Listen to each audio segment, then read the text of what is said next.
모든 영광 하나님께 올려드립니다. 우리 오늘 예배에 오신 모든 성도님들에게 하나님께서 은혜 주시고 평강에 평강을 더하여 주시기를 바랍니다. 우리 옆에 계신 분들에게 하나님께서 은혜 주시고 평강 더하여 주시기를 바랍니다. 서로 한번 인사하겠습니다. 하나님께서 은혜 주시고 평강 더하여 주시기를 바랍니다. 네, 인사를 조금 바꿨더니 다들 헷갈려 하시네요. 우리 오늘은 세례식이 있었기 때문에 상대적으로 설교 시간이 짧아졌습니다. 그래서 저도 설교를 좀 가능하면 짧게 하도록 하겠습니다. 예수님이 나를 위하여 십자가에 못 박히신 거 여러분 믿으시죠? 예수님 잘 알고 십자가의 사건 너무나도 우리에게 익숙한 그런 구원의 사건이죠. 우리는 예수님을 잘 압니다. 많이 들어왔고 워낙 위대하고 유명한 분이기 때문이기도 하지만 마태, 마가, 누가, 요한 이분들이 기록한 복음서를 4권이나 우리는 가지고 있습니다. 그래서 예수님이 어떻게 탄생하셨는지, 또 어떻게 어린 시절을 보내고 어떻게 공생의 사역을 하시고 어떻게 십자가에 못 박혀 죽으셨다가 사흘 만에 부활하셔서 우리의 구주가 되셨는지 우리는 너무 잘 아는데, 오늘 히브리서를 읽고 있는 이 히브리서의 독자들은 예수님에 대해서 그렇게 잘 알지 못했습니다. 물론 그들이 예수를 믿었습니다. 그런데 이 예수님이 누구이신지 우리가 지금 알고 있는 것만큼 그들은 몰랐습니다. 이 히브리서 기자가 예수님이 우리의 죄를 대신하여 제물이 되신 그 십자가의 구속의 사건을 설명하기 위해서 이 히브리서를 읽고 있는 독자들에게 예수님이 제사장이 되신다, 그런 비유를 들었습니다. 왜냐하면 제가 지난주에도 말씀드린 것처럼 히브리서는 유대인들이었다가 유대교를 오랫동안 믿고 있다가 예수님을 믿은 유대인 그리스도인들이 이 히브리서의 독자입니다. 그러니까 유대인들에게는 제사장이라고 하는 게 굉장히 익숙합니다. 그리고 제사장이 백성들의 죄를 대신해서 제사를 드리고 제물을 드리는 그 일을 하고 있다는 사실을 이 유대교 기독교인들은 잘 알고 있었습니다. 그래서 히브리서에 보면 예수님이 우리의 대제사장이 되셨다, 그렇게 말하죠. 우리 오늘 7장부터 읽었는데 6장 마지막 절인 6장 20절 말씀 보시면 이런 말씀이 있습니다. 그리로 앞서가신 예수께서 멜기세덱의 반차를 따라 영원히 대제사장이 되어 우리를 위하여 들어가셨느니라. 예수님이 영원히 대제사장이 되셨다. 여러분 혹시 하나님의 언약궤가 있는 지성소라고 하는 것을 아십니까? 성전이 있고 성전 안에는 성소가 있고 그 성소를 휘장으로 막고 있는 지성소라고 하는 곳이 있습니다. 가장 거룩한 장소, 하나님이 임재해 계시는 그곳은 죄가 있는 인간이 결코 들어갈 수 없습니다. 1년에 딱 한 차례 대제사장, 여러 제사장들 가운데 대제사장이 흠없는 1년 된 수양의 피를 가지고 그 속죄소, 지성소 안으로 들어가게 되는 것이죠. 그리고 그 피를 서랍들이 있는 그 지성소, 시온사 위에 그렇게 뿌리게 되는 것입니다. 근데 예수님이 제사장이 되시고 예수님이 영원히 대제사장이 되셨다는 이 얘기는 예수님이 마치 제사장이 그렇게 한 것처럼 우리의 죄를 대신하고 하나님께 제사를 드렸는데 소나 양이나 염소의 피로 제사를 드린 것이 아니라 예수님의 몸으로 친히 제물 삼아 하나님 앞에 영단번의 제사를, 영원한 제사지만 한 번의 제사를 드림으로 우리 모두 죄에서 사함받고 하나님의 자녀가 되고 특별히 하나님이 임재해 계신 그 지성소에 들어갈 수 있도록 우리에게 그 휘장을 열고 지성소로 들어가는 길을 열어놓으신 분이시다. 그런 얘기를 지금 이 히브리서에서 하고 있는 것입니다. 우리가 읽진 않았지만 히브리서 4장 14절 이하에 보면 이런 말씀이 있습니다. 제가 한번 읽어보겠습니다. 잘 들어보십시오. 그러므로 우리에게 큰 대제사장이 계시니 성천하시니 곧 하나님의 아들 예수시라. 여기도 우리에게 큰 대제사장이 계시는데 그분은 하나님의 아들 예수다, 그렇게 얘기하죠. 우리가 믿는 도리를 굳게 잡을지어다. 우리에게 있는 대제사장은 우리의 연약함을 동정하지 못하실 리가 아니요 모든 일에 우리와 똑같이 시험을 받으시니로되 죄는 없으시느니라. 예수님이 우리의 대제사장이 되신다고 말하고 있죠. 그리고 중요한 16절, 그러므로 우리는 긍휼하심을 받고 때를 따라 돕는 은혜를 얻기 위하여 은혜의 보좌 앞에 담대히 나아갈 것이니라. 여기 은혜의 보좌는 어디를 말하겠습니까? 하나님의 임재가 있는 지성소를 얘기합니다. 하나님의 존전에, 하나님 앞에 우리가 언제든지 나아갈 수 있는 이유가 뭡니까? 예수님이 대제사장이 되셔서 친히 그 몸으로 하나님 앞에 속죄제를 드림으로 하나님과 우리 사이를 가로막고 있는 그 두터운 휘장을 찢어버리시고 하나님의 보좌 앞에 나아갈 수 있도록 길을 열어 주셨다는 것입니다. 예수님께서 우리의 대제사장 되심을 정말 믿으시고 또 그 제사장 되시는 예수님을 힘입어 하나님의 은혜의 보좌 앞에 날마다 나아가는 여러분들이 되시기를 바랍니다. 우리가 그 앞에 나아가면 하나님이 우리에게 긍휼을 베푸신다, 그렇게 말씀하십니다. 그리고 하나님이 때를 따라 돕는 은혜를 주시겠다, 그렇게 약속하셨습니다. 세상 살아가면서 힘들고 지치고 여러분의 마음이 상하실 때 언제든지 대제사장이신 예수님의 이름을 힘입어 하나님의 은혜의 보좌 앞에 나아가는 여러분들 다 되시기 바랍니다. 하나님이 여러분을 긍휼히 여겨주실 것입니다. 긍휼히 여긴다는 말은 불쌍히 여겨준다는 말입니다. 하나님의 그 따뜻한 가슴으로 우리 한 사람 한 사람을 품어주실 것입니다. 그리고 또 한 가지는 뭐라고요? 때를 따라 돕는 은혜. 꼭 맞는 맞춤형 은혜. 여러분 한 사람 한 사람에게 너무너무 필요한 그런 은혜를 하나님께서 우리에게 주시겠다 약속해 주셨습니다.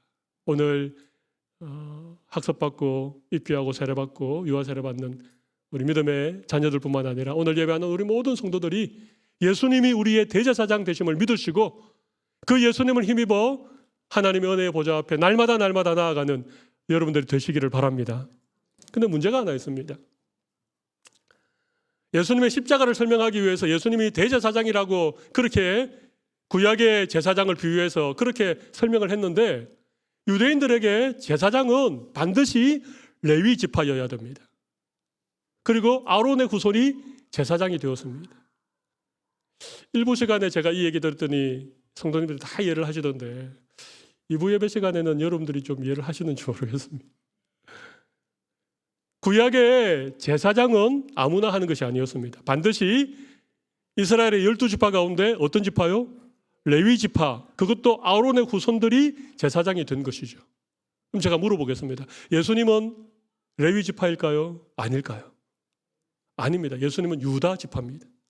그리고 예수님은 다윗의 후손입니다. 아니 어떻게 유다 지파, 그것도 다윗의 후손이 대제사장이 될 수 있느냐, 이런 의문이 당연히 들지 않겠습니까? 그래서 지금 이 히브리서 기자가 예수님이 제사장이 되실 수 있다, 예수님이 우리를 위한 대제사장이 되신다라고 하는 것을 증거하기 위해서 멜기세덱이라고 하는 시작도 없고 끝도 없고 아버지도 없고 어머니도 없는 너무나도 신비로운 인물, 이 멜기세덱을 지금 얘기하고 있는 것입니다. 멜기세덱 여러분 들어보셨죠? 멜기세덱은 성경에 딱 3번만 나옵니다. 창세기 14장, 그리고 1000년 뒤 다윗이 기록한 시편 110편, 그리고 또 1000년 뒤 히브리서 5장에서 7장. 성경에 단 3군데만 이 멜기세덱이 나오는데 이 멜기세덱은 의의 왕이고 평강의 왕입니다. 이분은 예수님의 모형입니다. 아브라함이 어떻게 멜기세덱을 만났는가 하면요, 창세기 14장에 그 내용이 잘 기록되어 있습니다. 아브라함에게는 롯이라고 하는 조카가 있었죠. 그런데 너무 이렇게 한 지역에 같이 살기가 힘들어져서 롯이 아브라함을 떠나서 소돔이라고 하는 그 땅에 가서 살게 되었습니다. 그런데 마침 그 소돔이라고 하는 나라가 이 그돌라 오멜이라고 하는 북쪽의 강력한 나라의 지배를 받고 있었는데 한 12년 정도 지배를 받다가 이 소돔이 이 그돌라 오멜 왕을 반역하고 그렇게 거부를 하는 바람에 이 그돌라 오멜이 북쪽에 있는 5나라의 왕들과 군대를 모아서 연합 군대를 편성해가지고 이 남쪽의 소돔을 비롯한 남쪽의 여러 부족 국가들을 다 점령을 해버린 것입니다. 이해가 되시죠? 그래서 소돔 땅을 점령하고 돌아가는 길에 롯의 가족을 포로로 잡아서 지금 데리고 간 것입니다. 이 얘기가 아브라함의 귀에 들리게 된 것입니다. 아브라함에게 있어서 유일한 피부치인 그의 조카 롯이 그 5 나라의 연합 군대에 그돌라오멜 왕에게 잡혀갔다는 소식을 듣자 아브라함이 자기 집에서 훈련시킨 한 300여 명의 318명의 개인 사병을 데리고 롯을 찾기 위해서 그 5개 나라의 연합 군대를 추격해 따라가는 것입니다. 여러분, 이게 말이 되는 얘기입니까? 아브라함은 좀 알다가도 모르는 인물인 것 같아요. 어떤 때는 좀 자기 아내를 자기 누이 동생이라고 그렇게 얘기할 만큼 좀 소심한 마음을 가진 사람인데, 오늘은 또 그 자기 조카 롯을 구원하기 위해서 뭐 한 300여 명의 자기 개인의 사병을 데리고 그 강력한 5 나라의 연합 군대를 뒤쫓아갔다는 게 말이 됩니까? 근데 신기하게 말이죠. 신기하게 아브라함이 그 5 나라의 왕들을 무찌르고 이겼습니다. 그리고 그의 조카 롯을 다시 찾아왔을 뿐만 아니라 그 전쟁에서 많은 전리품들을 뺏어가지고 돌아오는 길이었습니다. 근데 그렇게 돌아오는 길에 아브라함을 마중 나온, 아브라함을 영접하러 나온 사람 가운데 한 사람이 바로 살레망 멜기세덱이었습니다. 이 멜기세덱이 아브라함을 보면서 이렇게 얘기합니다. 창세기 17장 18절 19절에 이런 말씀이 있습니다. 멜기세덱 그가 아브라함에게 축복하여 이르되 천지의 주제이시요 지극히 높으신 하나님이여 아브라함에게 복을 주옵소서. 멜기세덱이 아브라함에게 먼저 무슨 일을 했습니까? 하나님의 이름으로 아브라함에게 축복한 것입니다. 그렇죠? 천지의 주제이신 하나님이여 아브라함에게 복을 주옵소서. 그리고 중요한 한마디 말을 더 합니다. 창세기 17장 18절에 이렇게 말씀하고 있습니다. 멜기세덱이 너의 대적을 너의 손에 붙이신 지극히 높으신 하나님을 찬양할지로다. 멜기세덱이 아브라함에게 뭐라고 말했다고요? 너의 대적을 너의 손에 붙이신 지극히 높으신 하나님을 찬양하라. 그렇게 얘기한 거예요. 그때 아브라함이 깨닫게 된 것입니다. 내가 말도 안 되는 전쟁에서 승리하고 조카 롯을 구출하여 전리품을 가지고 돌아온 것이 내가 힘이 세기 때문에, 내가 전략을 잘 쓰기 때문이 아니라 지극히 높으신 하나님께서 그돌라오멜 왕과 이 5개 연합 군대를 하나님이 나의 손에 붙여주신 것이구나. 이 전쟁은 하나님이 하신 것이구나. 이 전쟁에서 승리는 하나님께서 나에게 주신 놀라운 은혜구나. 그것을 아브라함이 깨닫게 된 것입니다. 그리고 아브라함이 어떻게 합니까? 그가 취하여 온 전리품 가운데 10분의 1을 이 살레망 멜기세덱에게 바치게 됩니다. 그리고는 오늘 본문이 그 얘기를 하고 난 다음에 이렇게 얘기합니다.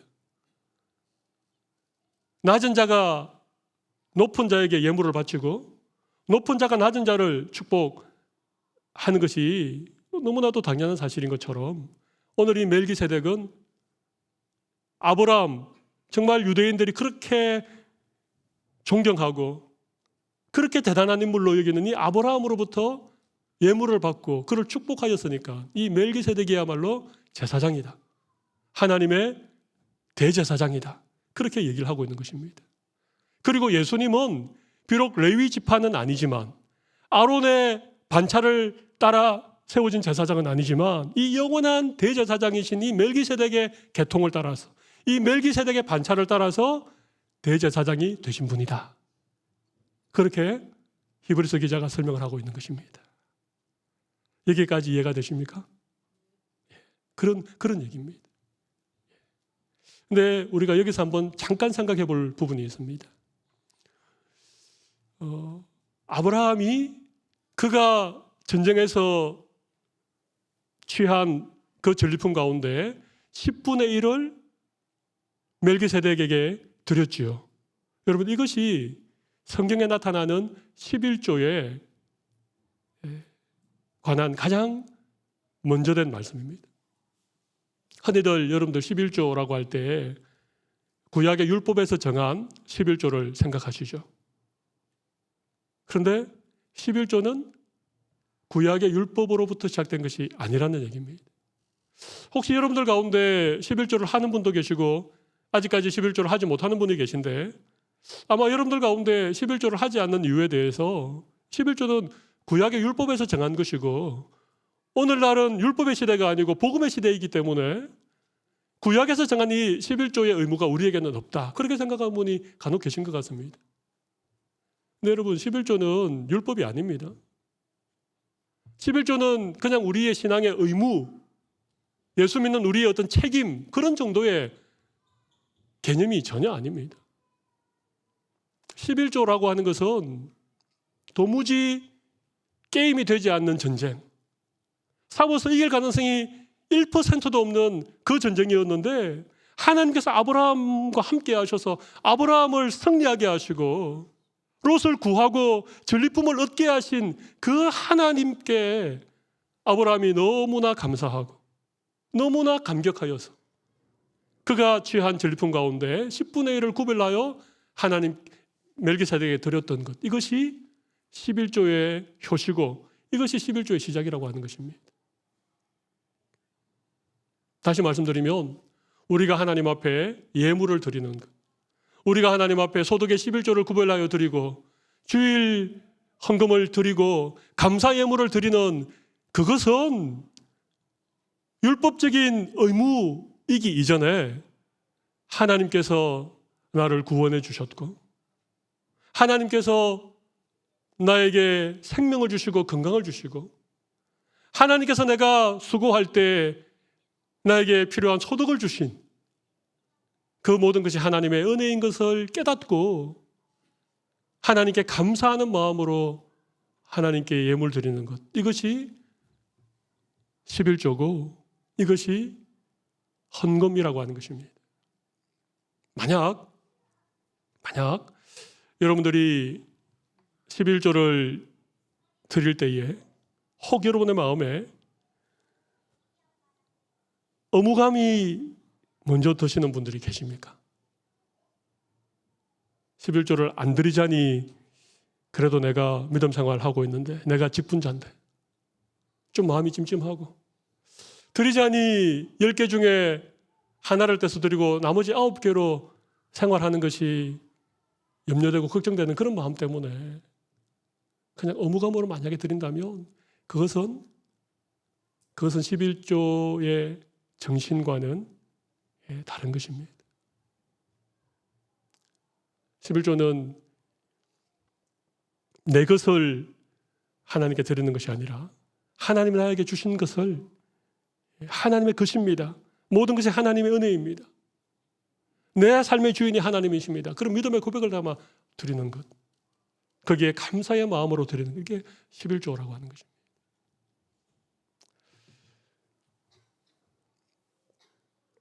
(11조는) 많고 적음의 문제가 아닙니다. 11조라고 할 때 10분의 1이라고 하는 어떤 수치적인 개념을 여러분 먼저 생각하시는데 사실 그렇지 않습니다. 11조는 처음 것입니다. 창세기 14장에 아브라함이 멜기세덱에게 11조를 드렸다는 그런 기록 다음에 모세가 시내산에서 율법을 받기 이전에 출애굽할 당시에 하나님께서 이스라엘 백성들에게 하신 말씀 가운데 이런 말씀이 있습니다.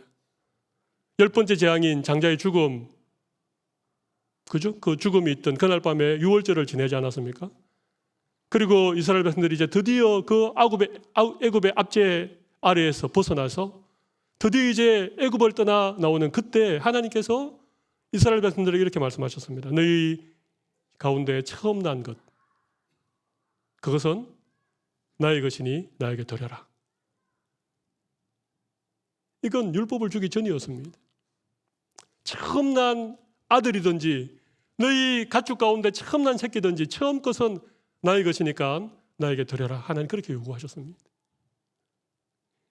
그 애굽의 바로의 장자뿐만 아니라 모든 처음 난 것을 다 치심으로 이스라엘을 구원하신 그 하나님께서 내가 너희를 구원한 하나님이라고 하는 사실이 인정된다면 너희 가운데 처음 난 것은 나에게 구별하여 드려서 그것이 나의 것이 되게 하라. 그렇게 말씀하시는 것입니다. 11조를 얘기하는 레위기를 읽어보면 토지소산의 만물이 뭡니까? 처음 딴 열매, 처음 수확한 곡식, 그게 만물 아닙니까? 11조는요, 토지소산의 만물입니다. 첫 수확을 하나님께 드리는 것입니다.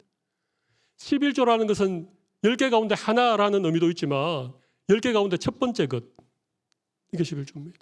가장 첫 번째 것, 가장 귀한 것, 내 첫 수확의 열매, 이것을 하나님께서 나에게 주신 것이라고 생각하고 감사하는 마음으로 드리는 것. 이것이 우리가 하나님께 드리는 예물에 담겨있는 진정한 의미인 것입니다. 우리가 만약 그런 마음으로 정말 하나님께 감사하고 하나님이 나에게 주신 것에 대해서 그런 마음을 담아서 우리가 주님께 올려드리면 여러분, 그것이 비록 작은 것일지라도 하나님은 크게 기뻐하시죠. 하나님은 이 모든 우주 만물의 주인이 되시지 않습니까? 하나님이 뭐가 부족해서 우리에게 11조를 요구하십니까? 하나님이 친히 세우신 주님의 몸된 교회, 이 교회도 하나님이 친히 다스리시고 하나님이 친히 공급하시기 때문에 우리 교회 재정의 많고 적음의 문제를 떠나서 우리 성도들이 적은 물질이지만 정말 아브라함이 멜기세덱에게 10분의 1을 드리는 것과 같은 그런 마음으로, 감사의 마음으로, 감격의 마음으로 하나님의 은혜를 고마워하는 그런 마음을 담아서 하나님께 예물을 드린다면, 우리 예수님께서 한 과부가 2렙돈을 드렸던 그 예물을 보시고 모든 사람 중에 가장 많은 것을 드렸다라고 얘기하신 것처럼, 작은 아이의 도시락이었던 물고기 2마리와 보리떡 5개, 정말 보잘것없는 것이지만 그것을 예수님께 드려서 예수님이 그것을 가지고 축사하셨을 때 5,000명이 넘는 수많은 사람들을 먹이기에도 12광줄이나 남았던 것처럼, 만약 여러분들이, 우리 성도들이 하나님 앞에 예물을 드릴 때에 정말 마음의 감사와 주님을 향한 사랑의 고백을 담고 모든 것이 주님의 것입니다라고 하는 믿음의 고백을 담아서 우리가 드린 예물이라면 여러분, 그것에 많고 적으면 아무 문제가 안 됩니다. 하나님이 그 작은 것이지만 우리의 마음이 담겨있는 그 물질을 통해서 하나님이 크게 역사하시고 우리가 상상하지도 못하는 놀라운 하나님의 일들을 펼쳐가실 것입니다. 그러나 누군가가 많은 것을 드렸습니다. 우리 가운데는 많이 드릴 수도 있는 분이 있고 적게 드릴 수 있는 분이 있지 않습니까? 사업을 크게 하시거나 수입이 많은 분이 그 가운데 일부를 드렸습니다. 그것 때문에 교회 재정이 넉넉해졌습니다. 그러나 만약 그 재물이 이 아브라함이 멜기세덱에게 드렸던 것 같은 그런 마음으로 드리지 않고 만약에 자기의 있는 것으로 그냥 드려서 교회가 재정이 어려우니까 교회 재정을 위해서 내가 뭔가를 좀 해야 되겠다. 그래서 만약 교회 재정이 넉넉해졌다면 그 넉넉한 재정으로 정말 하나님이 기뻐하시는 일을 교회가 할 수 있을까요? 저는 우리의 모든 것이 하나님의 것이라고 생각합니다. 그리고 하나님께서 우리에게 복 주시기 원하시면 어떤 상황 속에서도 하나님께서 차고 넘치는 은혜를 우리에게 채워주시리라고 믿습니다. 그건 우리 교회 공동체뿐만 아니라 우리 개인의 가정도 마찬가지입니다. 하나님께서 내 삶을 책임져 주시면 여러분, 318명 그 몇 명 안 되는 사람을 데리고 그 5 연합군대를 쳐부셨던 아브라함처럼 우리의 삶에 놀라운 일들을 하나님 일으켜 주실 것입니다. 중요한 것은 우리의 마음에 주님을 향한 감사가 있는가, 사랑의 고백이 담겨 있는가, 하나님이 나의 모든 것이 됩니다라고 하는 그 믿음이 담겨져 있는 것인가, 이게 중요한 것이죠. 그런 마음으로 하나님께 드릴 수 있는 여러분들이 되시기를 바랍니다. 그렇지 않다면 괜히 좀 체면 때문에 또 그래도 내가 교회 직분자인데 이런 마음으로 만약 여러분들이 그런 마음으로 만약에 지금까지 예물을 드렸다면 다시 한번 생각해 보십시오. 그리고 그렇게 드릴 예물이라면 저는 오히려 드리지 않는 편이 더 나을 수도 있겠다 생각합니다. 하나님께서 오늘 예배하는 우리 모든 성도들의 마음에 하나님께 감사하고 기뻐하는 마음으로 우리의 작은 것이지만 정성을 담아서 그렇게 드릴 수 있는 우리 모든 성도들이 다 되시기를 바랍니다. 성경 가운데 나를 시험하여 보라, 그렇게 하신 말씀이 잘 없는데 말라기 3장 10절 말씀을 마지막으로 함께 보고 오늘 말씀 마무리하겠습니다. 우리 이 말씀 같이 한번 읽어볼까요? 만군의 여호와가 이르노라 너희의 온전한 11조를 창고에 들여 나의 집에 양식이 있게 하고 그것으로 나를 시험하여 내가 하늘 문을 열고 너희에게 복을 쌓을 곳이 없도록 붙지 아니하나 보라. 여러분 이 말씀 참 놀라운 말씀이지 않습니까? 너희의 온전한 11조, 그냥 11조가 아닙니다. 여기 온전한 11조라는 게 뭐겠습니까? 감사의 마음이 담겨있는, 주님을 향한 진정한 고백이 담겨있는 그런 11조를 하나님께 드리면 하나님께서 어떻게 하시겠다고? 하늘 문을 열고 너희에게 복을 쌓을 곳이 없도록 붙지 아니하나 보라. 여러분 우리가 복 받기 위해서 11조 하는 것은 아닙니다. 하나님이 먼저 복을 주시고 하나님이 우리에게 감사의 제목을 주셨기에 우리는 헌금하는 것입니다. 11조 하는 것입니다. 그러나 11조를 하고 하나님의 복을 기대하는 것은 그것은 아주 좋은 믿음의 자세입니다.